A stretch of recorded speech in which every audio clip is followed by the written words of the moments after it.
Bharat news. मैं आपको एक ऐसे दानव के बारे में बताने वाली हूँ जो पानी में रहता है। इसका नाम है लॉक नेस दानव। ये एक पानी में रहने वाला दानव है जिसकी केवल दंत कथाओं से पुष्टि की गई है।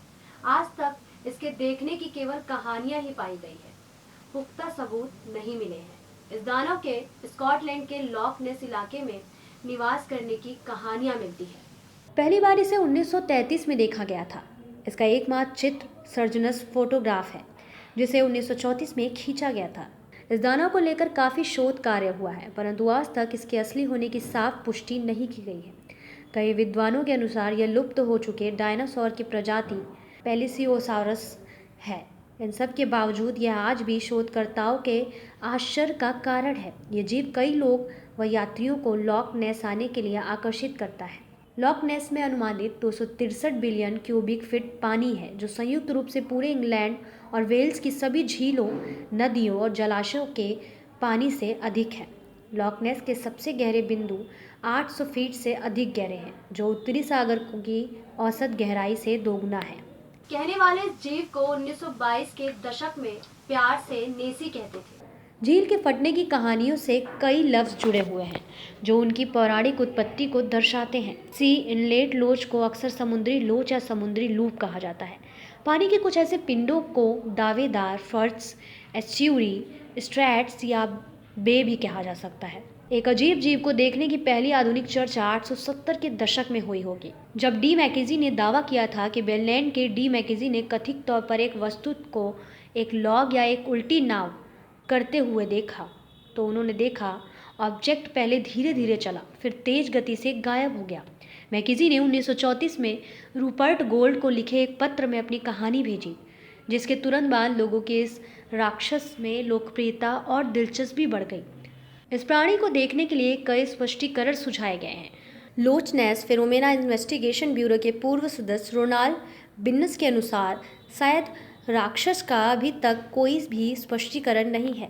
बिन्नस ने 2 संयंशपूर्ण पुस्तकें लिखी, 1983 द लोच नेस मिस्ट्री सॉल्व्ड और उनकी 2017 द लोच नेस मिस्ट्री रिलोडेड। इनमें उन्होंने कहा कि मानव मनोविज्ञान का एक पहलू आँख की क्षमता है। वह क्या देखना चाहता है और उम्मीद करता है देखने के लिए। उन्हें ज्ञात जानवरों की निर्जीव वस्तुओं या प्रभाव की गलत पहचान, स्कॉटिश लोकगीतों की पुनर्व्याख्या और बड़े जानवरों की विदेशी प्रजातियों के रूप में वर्गीकृत किया जा सकता है। एक समीक्षक ने लिखा कि बिन्नस ने लेखक के रूप में विकसित किया था विषय पर निश्चित संदेहपूर्ण पुस्तक। बीन्स दृष्टि को एक धोखा नहीं कहते, लेकिन सही अर्थों में एक मिथक कहते हैं कि राक्षस एक समाजशास्त्रीय घटना है। 1983 के बाद की खोज की संभावना है कि वहाँ एक छोटी संख्या को प्रवेश करने के लिए जारी रखा जा सकता है, जिसके लिए चश्मदीद गवाह साक्ष्य के साथ अन्य सभी बातों पर विचार करता है। सबसे प्रसिद्ध लेख जिसने पहली बार किसी प्राणी के बारे में बहुत ध्यान आकर्षित किया था, वह 2 मई 1933 को इनवनेस कुरियर में प्रकाशित हुआ था। एक बड़े जानवर या वेल जैसी मछली के बारे में लिखा था। एलेक्स कैम्पबेल का लेख, जिसमें एक विशाल जीव के एलडी मैके द्वारा एक दृश्य पर चर्चा की जिसमें वेल के शरीर के साथ पानी में लुढ़कते हुए देखा। जॉन 15 अप्रैल 1933 को वही गाड़ी चला रहे थे। कैम्पबेल के लेख में पहली बार राक्षस शब्द का कथित तौर पर लागू किया गया था।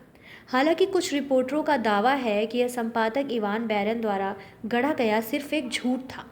वैज्ञानिक समुदाय पाश नेस राक्षस को जैविक आधार के बिना एक घटना के रूप में मानते हैं। वे दृष्टि को कर्कश, इच्छाधारी सोच और सांसारिक वस्तुओं की गलत पहचान के रूप में समझते हैं। अभी तक इसके होने का कोई पक्का सबूत नहीं मिला है। ऐसी तमाम खबरों के लिए हमारे साथ बने रहिए और देखते रहिए के भारत न्यूज़।